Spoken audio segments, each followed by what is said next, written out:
दिल्ली में कुछ बदमाश 3 दिनों से एक युवक की जान के पीछे पड़े थे। राजू नाम का युवक दिल्ली पुलिस से 3 दिनों तक गुहार लगाता रहा कि मेरी जान बचा लो, मेरी जान बचा लो, लेकिन पुलिस ने राजू की एक भी नहीं सुनी। रविवार रात बदमाशों ने एक बार फिर राजू की जान लेनी चाही तो वो भागते भागते दिल्ली के उत्तम नगर पुलिस थाने पहुंचा। एसएचओ ने धक्के मारकर राजू को बाहर कर दिया। पुलिस के रवैये से तंग आकर राजू ने उत्तम नगर थाने की छत से छलांग लगा दी। दिल्ली पुलिस राजू के लिए यमराज बन गई।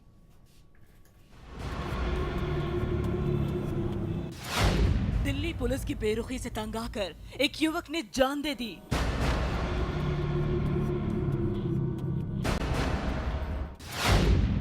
युवक ने थाने में जान दे दी क्योंकि पुलिस ने शिकायत नहीं लिखी।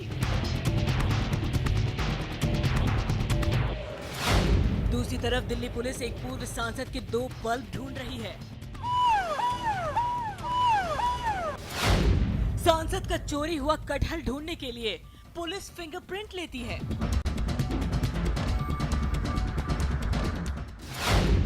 दिल्ली पुलिस अपने कमिश्नर का चोरी हुआ कुत्ता ढूंढती है। दिल्ली की यमराज पुलिस एक युवक की शिकायत नहीं सुनती।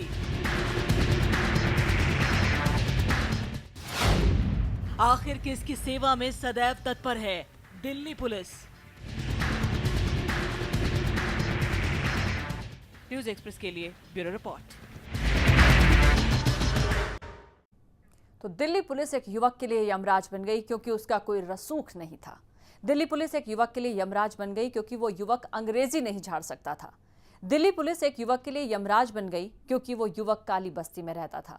दिल्ली पुलिस ने 3 दिनों तक एक युवक की बात नहीं सुनी क्योंकि वो स्वीपर का काम करता था। अगर ये सब वजह नहीं है तो फिर क्यों दिल्ली के उत्तम नगर की पुलिस ने राजू से इंसाफ नहीं किया? क्यों पुलिस ने राजू को खुदकुशी के लिए मजबूर कर दिया? दिल्ली के उत्तम नगर में यमराज बन गई पुलिस। पश्चिमी दिल्ली का यह उत्तम नगर थाना, इसी थाने की बिल्डिंग से छलांग लगाकर राजू नाम के युवक ने जान दे दी। राजू पुलिस से गुहार लगाने गया था कि पुलिस उसे उन बदमाशों से बचा ले जो उसकी जान लेना चाहते हैं, लेकिन राजू के लिए तो पुलिस ही यमराज बन गई। रविवार देर रात को राजू नाम के शख्स ने उत्तम नगर थाने से छलांग लगाकर खुदकुशी कर ली। बताया जा रहा है राजू को पिछले कई दिनों से कई लोग परेशान कर रहे थे और उसके बाद जिसकी शिकायत राजू ने बार बार पुलिस को भी की थी। दिल्ली पुलिस ने नहीं सुनी जान बचाने की गुहार।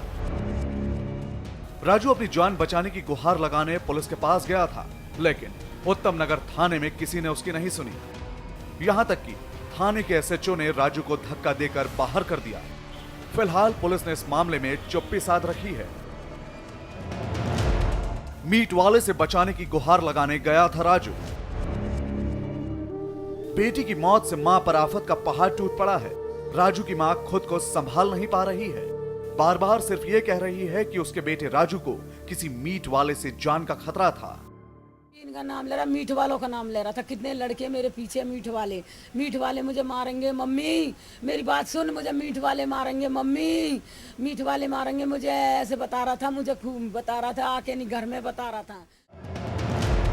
1.5 घंटे तक पुलिस से गुहार लगाता रहा राजू। राजू के भाई का कहना है कि राजू उत्तम नगर थाने में रात के 11 बजे से 12:30 बजे तक पुलिस वालों के सामने जान बचाने की गुहार लगाता रहा, लेकिन पुलिस वालों ने उसे बार बार धक्का देकर बाहर कर दिया। आखिरकार पुलिस की ज्यादती से परेशान होकर राजू थाने की छत पर चढ़ गया और वहां से कूद गया। रात को पुलिस आई है, 1:30 बजे के करीब घर पे आई है। फिर वहाँ से दीनदयाल लेके गई। दीनदयाल में जाकर पता लगा किसी का झगड़ा हुआ है, तो भाई की डेथ हो गई है हॉस्पिटल में। होने के बाद थाने में आया वो, फिर यहाँ क्या हुआ क्या नहीं हुआ अब ये लोग पुलिस वाले बताएंगे, हमें तो नहीं पता, क्योंकि यहाँ से वो आया तब उसको हॉस्पिटल भर्ती कराया, तब पुलिस गई है हमारे पास घर पे। पुलिस ने क्यों राजू की शिकायत नहीं दर्ज की? क्या पुलिस ने राजू की गुहार सिर्फ इसलिए नहीं सुनी कि वो मामूली स्वीपर था? क्या उत्तम नगर थाने के एसएचओ ने राजू को सिर्फ इसलिए धक्का दे दिया कि वो थाने में किसी बड़ी कार से नहीं पहुंचा था? राजू की मौत का गुनहगार पुलिस नहीं तो और कौन है? अब कौन राजू की पत्नी और बच्चों का ख्याल रखेगा? पुलिस आखिर किसके लिए इतनी तत्परता दिखाती है? क्या दिल्ली पुलिस का व्हाट्सएप सिर्फ ढकोसला है? दिल्ली पुलिस अपना चेहरा साफ सुथरा दिखाने के लिए नए नए फॉर्मूले ढूंढ रही है।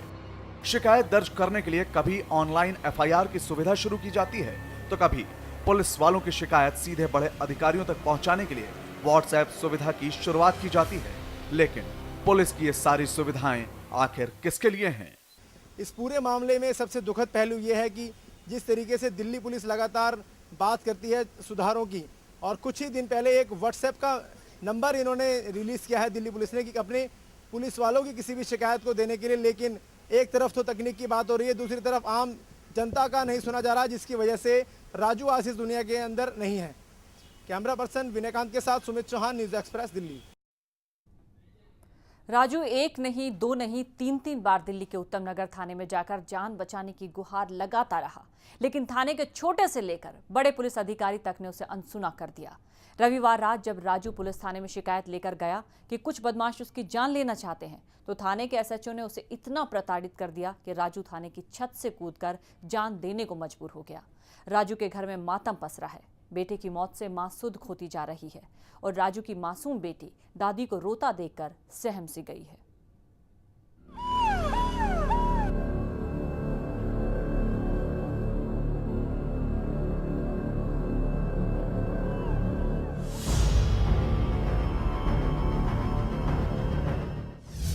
राजू बार बार पुलिस में शिकायत लेकर गया।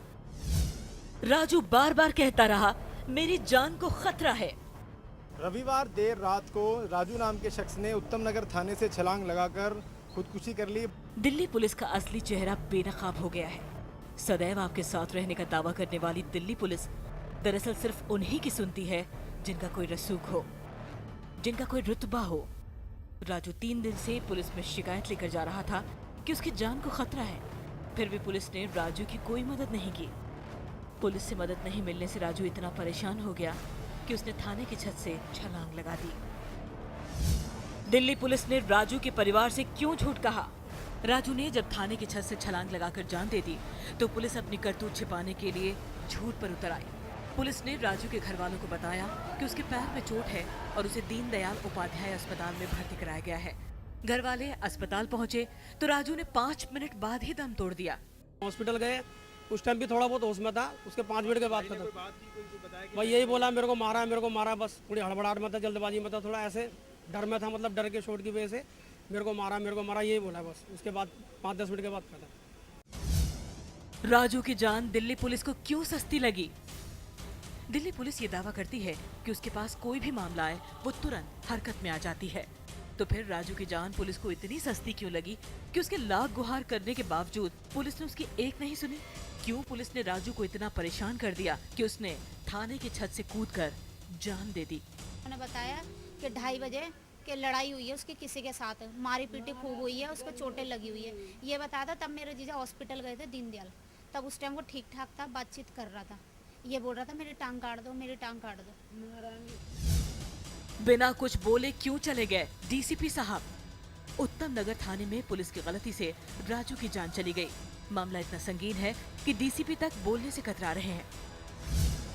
राजू की मां को क्या जवाब देगी पुलिस?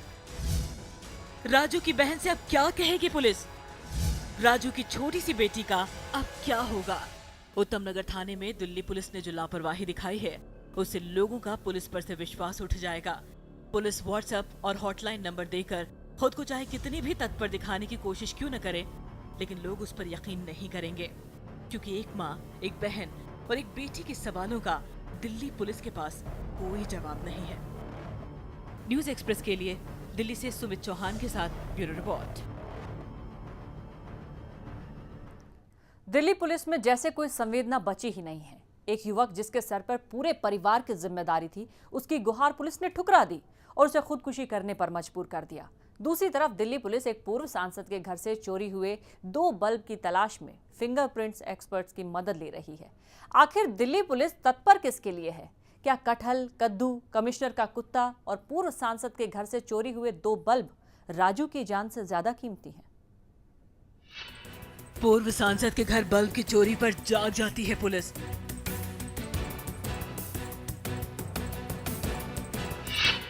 बड़े अपराधों पर क्यों खामोश रहती है दिल्ली पुलिस? दिल्ली पुलिस की तत्परता पर सवाल उठने लाजमी है, क्योंकि एक तरफ दिल्ली पुलिस किसी की भी जान की कीमत नहीं समझती, तो दूसरी तरफ एक पूर्व सांसद के घर से 2 बल्ब चोरी हो जाने पर हरकत में आ जाती है। पुलिस बल्ब चोरों को तलाशने के लिए फिंगरप्रिंट तक लेती है और सांसद इस बात से नाराज हैं कि दिल्ली पुलिस बल्ब चोरों को पकड़ नहीं पाई। चोरी किया उसके बारे में कुछ नहीं लिखा, अभी याद आया, मैं भी नहीं देखा था। टीम तो आई थी ना इन्वेस्टिगेट करने के लिए सर, पता नहीं क्राइम टीम और कोई आता ही नहीं, यहाँ पे कौन आता है, कोई पुलिस वाला दिखता नहीं, यहाँ पे कोई बीच। दिल्ली पुलिस बल्ब की चोरी को बड़ा अपराध मानती है। पूर्व सांसद की छोटी सी शिकायत पर हरकत में आ जाती है। दिल्ली पुलिस की तत्परता क्या सिर्फ बड़े लोगों के लिए है?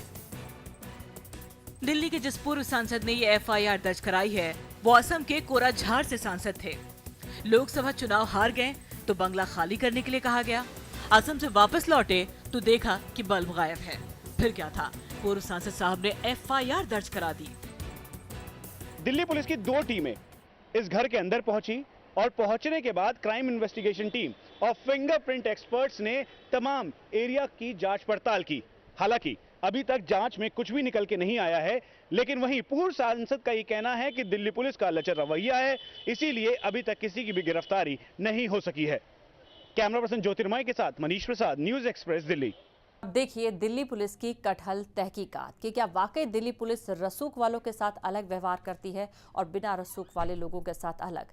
हम आपको दिखाते हैं दिल्ली पुलिस की कटहल तहकीकात। ये तस्वीर दिल्ली के तुगलक रोड स्थित सांसद के उस बंगले की है जहां से 2 महीने पहले कटहल की चोरी हो गई थी। जेडीयू के राज्यसभा सांसद महेंद्र के बंगले से कटहल की चोरी की वारदात को पुलिस ने इतनी गंभीरता से लिया कि फिंगरप्रिंट एक्सपर्ट्स और CID की टीम 4 तुगलक रोड स्थित बंगले पर पहुंच गई। दिल्ली पुलिस की कटहल तहकीकात का नतीजा क्या निकला, ये तो सांसद महोदय और दिल्ली पुलिस ही जानते हैं, लेकिन दिल्ली पुलिस का ये चेहरा साफ साफ इशारा करता है कि वो रसूख वालों और बिना रसूख वालों से अलग अलग पेश आती है। दिल्ली पुलिस केवल बल्ब चोरी के चोर को ही तलाशती हुई नहीं दिखाई देती, बल्कि जून महीने में जेडीयू से सांसद महेंद्र प्रसाद के इस घर 4 सफदरजंग लेन से 2 कटहल चोरी हुए।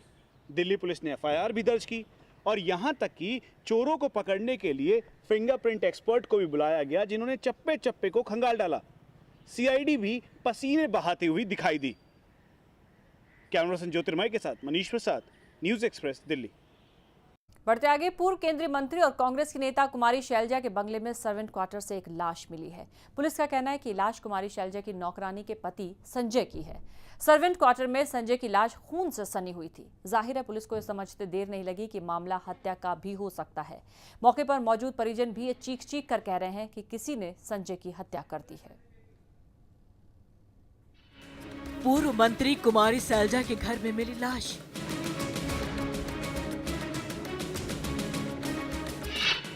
लाश की खबर से हरकत में आई दिल्ली पुलिस। सुबह 8:05 पर कुमारी शैलजा के सरकारी आवास 7 मोतीलाल नेहरू मार्ग पे एक PCR कॉल हुई, जिसमें ये कहा गया कि उनके सर्वेंट क्वार्टर में रहने वाला संजय नाम का व्यक्ति, जो कि उम्र जिसकी 42 साल है, उसकी डेथ हो गई है और उसकी बॉडी खून से लथपथ पड़ी है। मृतक कुमारी शैलजा के नौकरानी का पति है। सर्वेंट क्वार्टर में खून से सनी मिली संजय की लाश। पूर्व मंत्री कुमारी शैलजा के घर में खून से सनी लाश मिलने की खबर जैसे ही पुलिस को लगी, पुलिस की टीम फौरन हरकत में आ गई। ठीक यहाँ से पीछे जहाँ पर ये मेन एंट्री गेट है, उसके ठीक पीछे की तरफ सर्वेंट क्वार्टर है और उनकी पत्नी भी यहीं पर काम करती है। इसीलिए कुमारी शैलजा के सरकारी आवास में उनको घर दिया गया था। उसके तुरंत बाद मौका वारदात पर क्राइम सीन को जांच पड़ताल करने के लिए दिल्ली पुलिस की टीम पहुंची। उन्होंने तमाम एविडेंसेस कलेक्ट किए। क्या पूर्व मंत्री के घर में नौकरानी के पति का मर्डर हुआ? दिल्ली पुलिस इस मामले की हर एंगल से जांच कर रही है। पुलिस इस बात से भी इनकार नहीं कर रही कि कुमारी शैलजा के आवास में सर्वेंट क्वार्टर के अंदर संजय की हत्या की गई होगी। हमारी जो शुरुआती जांच है उसमें यह आया है कि ये नेचुरल डेथ नहीं है, ये अननेचुरल डेथ है और ये जो है इसमें सारे एंगल्स हम वेरीफाई कर रहे हैं, सारे के सारे सीक्वेंस ऑफ इवेंट्स हम वेरीफाई कर रहे हैं कि कैसे हुआ। क्राइम सीन पे क्या क्या सिचुएशन थी सर? क्या अभी इनिशियल जानकारी के मुताबिक क्या उनकी वाइफ से पूछताछ की गई है? जो व्यक्ति है उसका नाम क्या है, कहाँ काम? मैं ये कहता हूँ इसका नाम संजय है, उसकी वाइफ यहाँ पे काम करती है, इसलिए उसको कमरा दे रखा है। और मैं कहना चाहूँगा कि जांच में बॉडी में जो जांच करने के पता चला है कि उसमें उसके इंजरीज हैं, हेड में भी इंजरी है और जगह भी इंजरीज है, लेकिन डिटेल्स ऑफ इंजरीज पूरे एग्जामिनेशन के बाद में और पोस्टमार्टम रिपोर्ट के पोस्टमार्टम होने के बाद ही हम बता सकते हैं उसको कहाँ चोट है। संजय की साली भी कह रही है मेरे जीजा का कत्ल हुआ। यहाँ पर कोई भी नहीं था। मेरे जीजा मेरे घर पे आए हुए थे, मेरे भाइयों के घर। वहाँ से वो जैसे यहाँ पे आए हैं, सेक्रेटरी का फोन आया है, उसने बोला है कि सुबह कोठी खाली कर देना। उसके बाद मेरे जीजा घर में आए, 2 लड़के यहाँ पर थे पड़ोस में, उनसे थोड़े दिन पहले झगड़ा हुआ था, उन्होंने ही मारा है उनको। पूर्व मंत्री कुमारी सैलजा के बंगले में कैसे हो गया कत्ल? आखिर दिल्ली में पुलिस का कोई खौफ क्यों नहीं रह गया? क्यों दिल्ली के सबसे सुरक्षित माने जाने वाले इलाके में भी अपराधी इतने बेखौफ हो गए हैं कि एक पूर्व महिला मंत्री के घर में नौकरानी के पति का कत्ल कर दिया जाता है? जॉइंट सीपी एनडीआर के मुताबिक ये नेचुरल डेथ नहीं है, यानी इस पे हत्या का मामला दर्ज किया जा सकता है। वहीं हर एक एंगल को दिल्ली पुलिस जांच कर रही है, कहीं से भी पत्नी को भी क्लीन चिट नहीं दी गई है। कैमरा पर्सन ज्योतिर्मय और अरविंद पांडे के साथ मनीष प्रसाद, न्यूज एक्सप्रेस, दिल्ली। तो दिल्ली में पुलिस एक युवक के लिए यमराज बन गई, तो वहीं दूसरी ओर एक पूर्व मंत्री के बंगले में खून से सनी लाश मिली। पुलिस का तौर तरीका सुधारने के लिए क्या व्हाट्सएप काम आएगा? दिल्ली के उत्तम नगर पुलिस स्टेशन में एक युवक ने अपनी जान दे दी। ये युवक अपनी शिकायत लिखवाने के लिए पुलिस स्टेशन आया था, लेकिन पुलिस ने उसकी शिकायत नहीं लिखी, जिससे परेशान युवक ने पुलिस स्टेशन की छत से कूदकर जान दे दी। लेकिन अब ऐसा नहीं हो सकेगा। दिल्ली पुलिस ने विभाग में बढ़ रहे भ्रष्टाचार के खिलाफ व्हाट्सएप पर एक मुहिम शुरू की है। अगर कोई पुलिसकर्मी आपकी शिकायत नहीं सुनता या फिर आपसे रिश्वत मांगने की कोशिश करता है, तो ऐसे वक्त में अपने स्मार्टफोन से व्हाट्सएप चैट मैसेंजर सर्विस के जरिए उसकी खबर ले सकते हैं। आपको सिर्फ इतना करना होगा कि उसकी हरकत का वीडियो या ऑडियो क्लिप बनाकर व्हाट्सएप के जरिए हेल्पलाइन नंबर 9910641064 पर भेजनी होगी, जिसके बाद दिल्ली पुलिस उस पर कार्रवाई करेगी। भ्रष्ट पुलिसकर्मियों पर लगाम के लिए दिल्ली पुलिस ने कमर कस ली है। वेबसाइट, फेसबुक और हेल्पलाइन नंबर के बाद दिल्ली पुलिस ने व्हाट्सएप नंबर 9910641064 जारी किया है। दिल्ली पुलिस ने एंटी करप्शन हेल्पलाइन 1064 को लॉन्च किया है। इस पे अगर कोई भी कर्मचारी रिश्वत मांगता है तो उसकी शिकायत की जा सकती है और उसकी रिकॉर्डिंग को भेजने के लिए भी एक मोबाइल नंबर दिया गया है, जिसके ऊपर उसकी ऑडियो या वीडियो रिकॉर्डिंग भेज सकते हैं और उसके खिलाफ रिश्वत मांगने की कार्रवाई की जाएगी। व्हाट्सएप स्मार्टफोन यूजर्स के बीच तेजी से लोकप्रिय हो रहा है। इसी वजह से दिल्ली पुलिस ने अब इस एप्लीकेशन को भ्रष्टाचार के खिलाफ हथियार बनाया है। इस हेल्पलाइन नंबर को 6 अगस्त से शुरू किया गया है। यह हेल्पलाइन 24 घंटे काम करेगी। इस नंबर पर फोन कर शिकायत दर्ज कराने के साथ सबूत के तौर पर भेजी गई ऑडियो या वीडियो भेजी जा सकेगी। यह क्लिप सीधे विजिलेंस के एडिशनल पुलिस कमिश्नर को मिलेगी। पहले क्लिप की सच्चाई जानने के लिए उसे फॉरेंसिक साइंस की लैब में टेस्ट के लिए भेजा जाएगा। अगर क्लिप सही पाई गई तो संबंधित पुलिसकर्मी पर तुरंत मामला दर्ज किया जाएगा और अगर विभागीय जांच में मामला सही साबित हुआ तो पुलिसकर्मी को निलंबित या गिरफ्तार किया जाएगा। इंफॉर्मेशन जो भी आएगी उसकी पूरी छानबीन होगी और अगर कोई उस इंफॉर्मेशन में कोई ये पाया जाएगा किसी, तभी कार्रवाई होगी और वो कार्रवाई जो होगी कानून के मुताबिक होगी। पुलिस का दावा है कि इस नंबर पर मिली शिकायत पर कुछ ही घंटों के अंदर कार्रवाई की जाएगी। शुरुआत के पहले 3 दिनों में ही इस नंबर पर 43 कॉल आ चुकी हैं। हालांकि इसमें सिर्फ 5 शिकायतें ही सही पाई गई, जिनमें 3 पुलिसकर्मियों के खिलाफ कार्रवाई भी की गई है। अब देखना होगा कि दिल्ली पुलिस की ये पहल भ्रष्टाचार को दूर करने में कितनी कारगर साबित होती है। माना जा रहा है कि जिस तरीके से आम लोगों की ये शिकायत होती थी कि जब भी वो थानों में जाते हैं उनकी शिकायत नहीं सुनी जाती है, या कभी कभार जो पुलिस वाले होते हैं उनकी शिकायत या कंप्लेंट लिखने के लिए पैसे मांगते हैं, माना जा रहा है कि इन शिकायतों को दूर करने के लिए ही दिल्ली पुलिस की तरफ से इस हेल्पलाइन नंबर को जारी किया गया है। कैमरामैन जसप्रीत के साथ अविनाश सिंह, न्यूज एक्सप्रेस, दिल्ली।